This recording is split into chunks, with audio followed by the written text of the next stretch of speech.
नमस्कार विद्यार्थी मित्रांनो, आज या व्हिडिओच्या माध्यमातून आपण BA तृतीय वर्षाच्या इतिहास विषयातील अभ्यासक्रमाविषयी माहिती जाणून घेणार आहोत. BA तृतीय वर्षाला यापूर्वी अर्थात 5व्या सत्रामध्ये 5व्या सेमिस्टरमध्ये आपण 2 पेपरचा अभ्यास केलेला होता.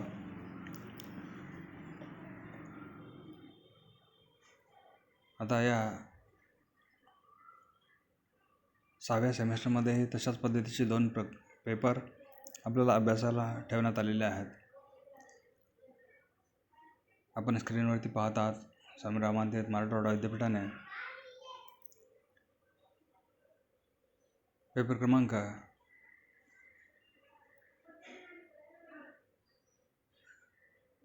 11 या पेपरसाठी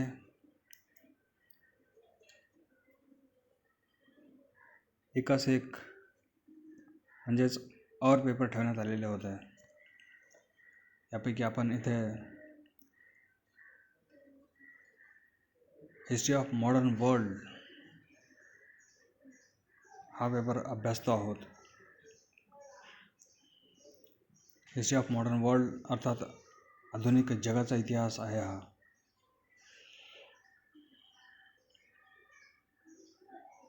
या आधुनिक जगाच्या इतिहासाचा यापूर्वीचा भाग आपण 5व्या सेमिस्टरमध्ये अभ्यासलेला आहे. साधारणतः त्यातील काही महत्त्वपूर्ण पुढील भाग या सिलेबसच्या या अभ्यासक्रमाच्या माध्यमातून आपल्या समोर ठेवण्यात आलेला आहे. अर्थात या अभ्यासक्रमाची विभागणीसुद्धा 4 प्रकारांमध्ये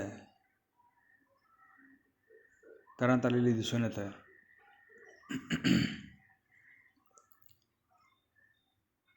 या 4 प्रकारांच्या माध्यमातून आपल्याला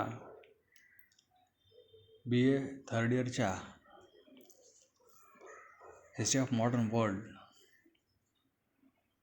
आधुनिक जगाच्या इतिहासाची माहिती या प्रकारांच्या माध्यमातून घ्यावयाची आहे. 6व्या सेमिस्टरमधील हा पेपर क्रमांक 11. यापूर्वीचे पेपर क्रमांक 9 आणि 10 यापूर्वी आपण अभ्यासलेले आहेत. हा पेपर क्रमांक 11 आणि 12 हे 2 पेपर आपल्याला या 6व्या सेमिस्टरमध्ये अभ्यासाला आहेत. त्यातील आधुनिक जगाचा इतिहास हा पेपर या 4 प्रकारांच्या माध्यमातून आपल्याला अभ्यासाला समोर ठेवण्यात आलेला आहे. यातील पहिलं प्रकरण आपल्या समोर आपल्या स्क्रीनवरती आपणास दिसत आहे.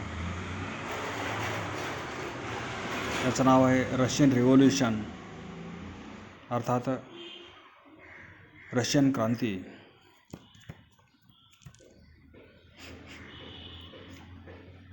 हिस्ट्री ऑफ मॉडर्न वर्ल्ड या पेपरच्या अगोदरच्या भागामध्ये आपण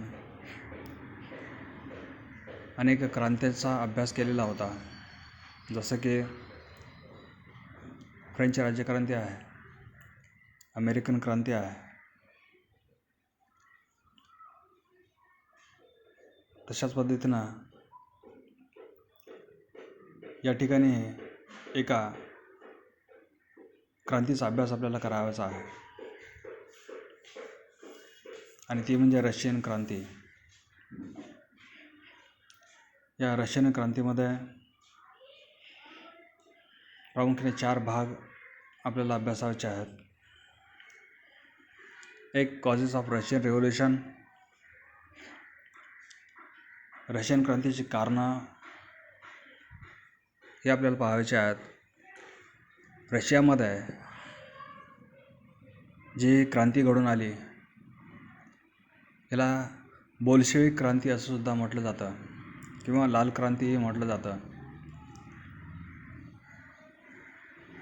या बोल्शेविक क्रांतीचे कारणं नेमकी काय आहेत किंवा कोणती पार्श्वभूमी ही क्रांती घडवून येण्यासाठी कारणीभूत ठरलेली होती.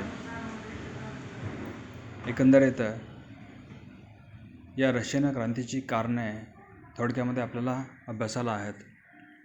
त्याचबरोबर कोर्स ऑफ रशियन रिव्होल्यूशन म्हणजेच रशियन राज्यक्रांतीची वाटचाल कशी घडून आली, काय काय घटना घडत गेल्या, कोणते कोणते क्रांतिकारक या क्रांतीमध्ये सामील झालेले होते, एकंदरीत या क्रांतीचं स्वरूप नेमकं कशा पद्धतीचं होतं, हा भाग आपल्याला या घटकाच्या माध्यमातून पाहायला मिळणार आहे. एकंदरीत या रशियन क्रांतीची वाटचाल थोडक्यात आपल्याला पाहायची आहे. त्यानंतर कॉन्सिक्वेन्सेस ऑफ रशियन रिव्होल्यूशन आणि इम्पॉर्टन्स ऑफ रशियन रिव्होल्यूशन, या क्रांतीचे परिणाम कसे घडून आले. ही क्रांती जागतिक राजकारणावरती प्रभाव निर्माण करणारी क्रांती ठरली. यापूर्वीही क्रांत्या झाल्या नव्हत्या असं नाही. यापूर्वीही अनेक क्रांत्या जगामध्ये घडून आलेल्या होत्या. त्या क्रांत्यांनी संपूर्ण जगावरती परिणाम उमटवलेले होते. तशाच पद्धतीची ही रशियन क्रांती, परंतु विचारांच्या दृष्टिकोनातून थोडीशी भिन्न असणारे आणि परिणामांच्या दृष्टिकोनातूनही जगाच्या राजकारणावरती आपला वेगळा ठसा निर्माण करणारी ही क्रांती म्हणून या रशियन क्रांतीकडे पाहिलं जातं. म्हणजेच या रशियन क्रांतीचे परिणाम कशा पद्धतीने घडून आलेले होते, हा महत्त्वपूर्ण भाग आपल्याला या रशियन क्रांतीच्या माध्यमातून पाहायचा आहे. आणि त्याचबरोबर इम्पॉर्टन्स ऑफ रशियन रिव्होल्यूशन, म्हणजे या क्रांतीचं महत्त्व काय आहे, ही क्रांती किती महत्त्वपूर्ण ठरली, हा घटक या पहिल्या प्रकरणाच्या माध्यमातून आपल्याला अभ्यासाला मिळणार आहे. त्याचबरोबर या पेपरमधील दुसरं प्रकरण म्हणजेच राईज ऑफ डिक्टेटर्स, हुकुमशहांचा उदय, हे दुसरं प्रकरण आपल्याला अभ्यासाला मिळणार आहे.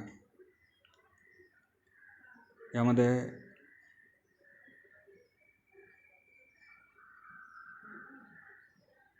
जागतिक स्तरावर किंवा जागतिक राजकारणामध्ये ढवळाढवळ निर्माण करणारे दोन अतिशय महत्त्वाकांक्षी व्यक्तिमत्व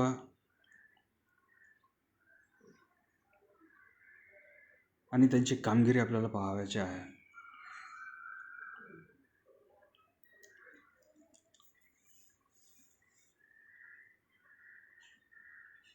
हे हुकुमशहा होते.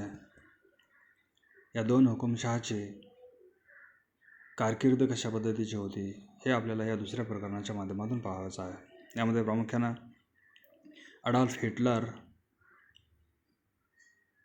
म्हटलं की जास्त काही वेगळे सांगायची गरज पडत नाही.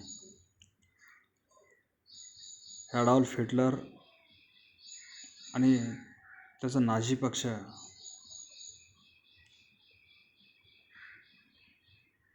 याविषयीची माहिती आपल्याला या दुसऱ्या प्रकरणाच्या माध्यमातून पाहायची आहे. प्रामुख्यानं Nazi party, formation of Nazi party, Nazism, Hitler's internal and external policy, हा एवढा भाग या अडॉल्फ हिटलरच्या कामगिरीमध्ये पाहायचा आहे. मग हा अडॉल्फ हिटलर कोण होता, त्याचं चरित्र नेमकं कशा पद्धतीचं होतं, याची हुकुमशाही वृत्ती आणि त्याचे परिणाम कशा पद्धतीनं केवळ जर्मनीवरतीच नव्हे तर संपूर्ण जगावरती उमटलेले होते.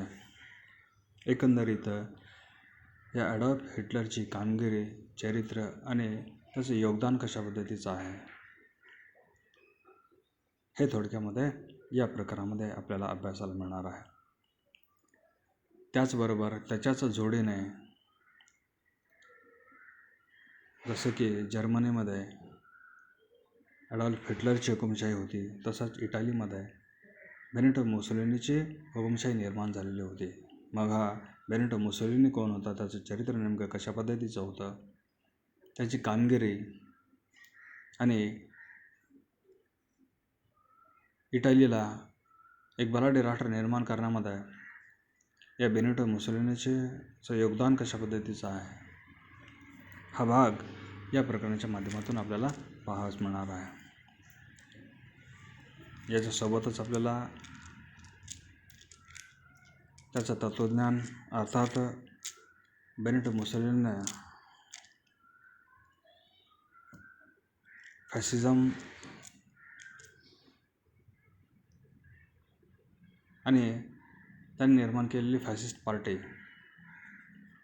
Fascism, formation of fascist party, fascism, Mussolini's internal and external policy, हा एवढा भाग आपल्याला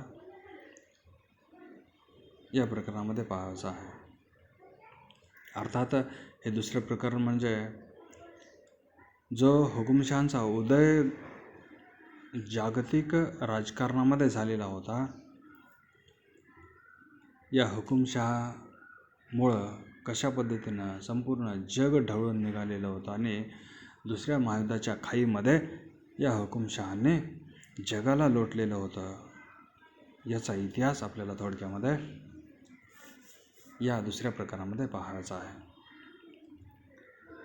त्यानंतर प्रकरण तिसरे, त्याचं नाव आहे वर्ल्ड वॉर सेकंड, दुसरे जागतिक महायुद्ध. या पूर्वीच्या सत्रामध्ये आपण पहिलं जागतिक महायुद्ध पाहिलेलं आहे. पहिल्या जागतिक महायुद्धाचे परिणाम पाहता ते किती भयंकर होतं हे आपल्या लक्षात आलेलं होतं. आता या 6व्या सेमिस्टरमध्ये तशाच पद्धतीचं एक दुसरं जागतिक महायुद्ध आपल्याला अभ्यासाला मिळणार आहे. या दुसऱ्या जागतिक महायुद्धाची नेमकी कारणं काय आहेत, प्रामुख्याने या भागामध्ये आपल्याला या जागतिक महायुद्धाची कारणं, दुसऱ्या जागतिक महायुद्धाची वाटचाल आणि त्याचे परिणाम, हा भाग याच्या माध्यमातून हे दुसरे जागतिक महायुद्ध पाहायचं आहे.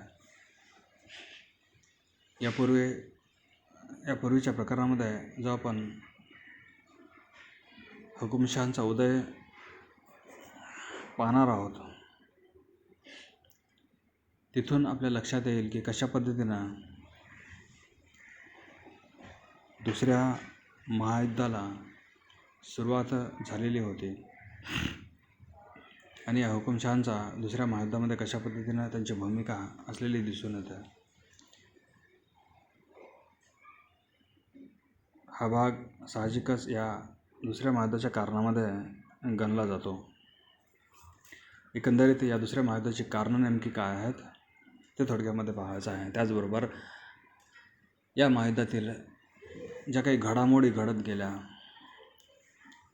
या घटनांचा वेधही आपल्याला या प्रकरणाच्या माध्यमातून घ्यावाचा आहे. म्हणजेच दुसऱ्या महायुद्धाची वाटचाल कशा पद्धतीनं घडून आलेली होती आणि या दुसऱ्या महायुद्धाचे परिणाम कशा पद्धतीने घडून आलेले होते. एकंदरीत हा एवढा भाग आपल्याला या प्रकरणाच्या माध्यमातून पाहावाचा आहे. साहजिकच पहिल्या महायुद्धापेक्षाही अतिशय भयंकर स्वरूप या दुसऱ्या महायुद्धाचं असलेलं दिसून येतं आणि त्याचे परिणामही तितकेच दूरगामी ठरले, तितकेच भयंकर ठरले. अशा प्रकारचं युद्ध भविष्यामध्ये होऊ नये यासाठी एक संघटना निर्माण करण्याचा विचार पुढे आला आणि त्यातून युनायटेड नेशन्स ऑर्गनायझेशनचा जन्म झाला. याच प्रकारामध्ये आपल्याला हे युनो म्हणजे नेमकं काय आहे हाही भाग या तिसऱ्या प्रकरणाच्या माध्यमातून पाहायचा आहे. यानंतर प्रकरण चौथं, त्याचं नाव आहे कोल्ड वॉर. आता वॉर, युद्ध म्हटलं की एक प्रकारचं चित्र आपल्या डोळ्यासमोर उभं राहतं. परंतु हे कोल्ड वॉर म्हणजे नेमकं काय, ही एक वेगळी संकल्पना आपल्याला यामध्ये पाहावयास मिळणार आहे.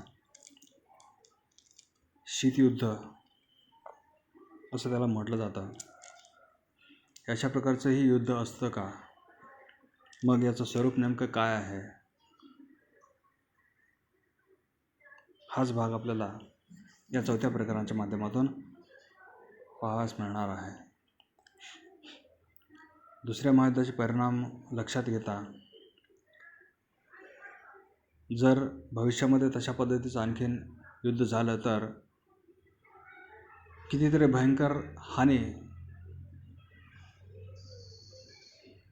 जगाची होऊ शकते हे लक्षात येऊ लागलेलं होतं आणि तशा प्रकारच्या युद्धापासून परावर्तित करण्यासाठी या युनोची निर्मिती करण्यात आलेली होती. परंतु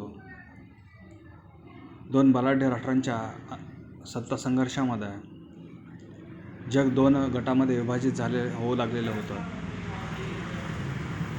एक भांडवलशाही अमेरिकेचा गट निर्माण झालेला होता आणि दुसरा साम्यवादी रशियाच्या नेतृत्वाखाली विरोधी गट निर्माण होऊ लागलेला होता.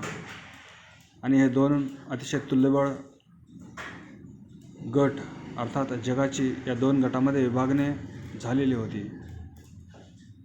आणि अनेक वेळा अशी परिस्थिती निर्माण झालेली होती की कधी एकदा युद्धाला तोंड फुटतं आणि ही परिस्थिती म्हणजेच शीतयुद्ध होय.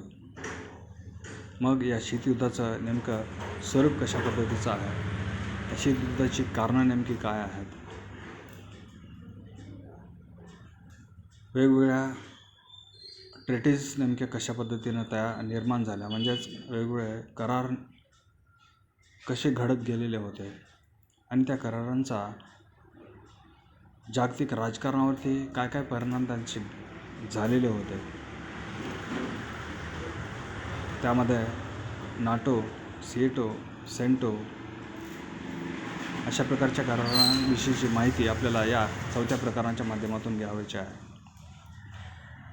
आणि शेवटी या शीतयुद्धाचे परिणाम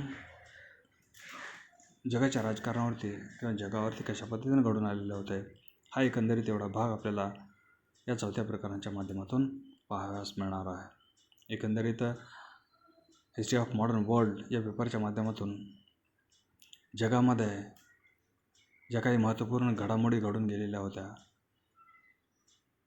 आणि त्यांचे जे पडसाद उमटलेले होते, या सर्व बाबीचा उहापोह आपल्याला या पेपरच्या माध्यमातून करावयाचा आहे.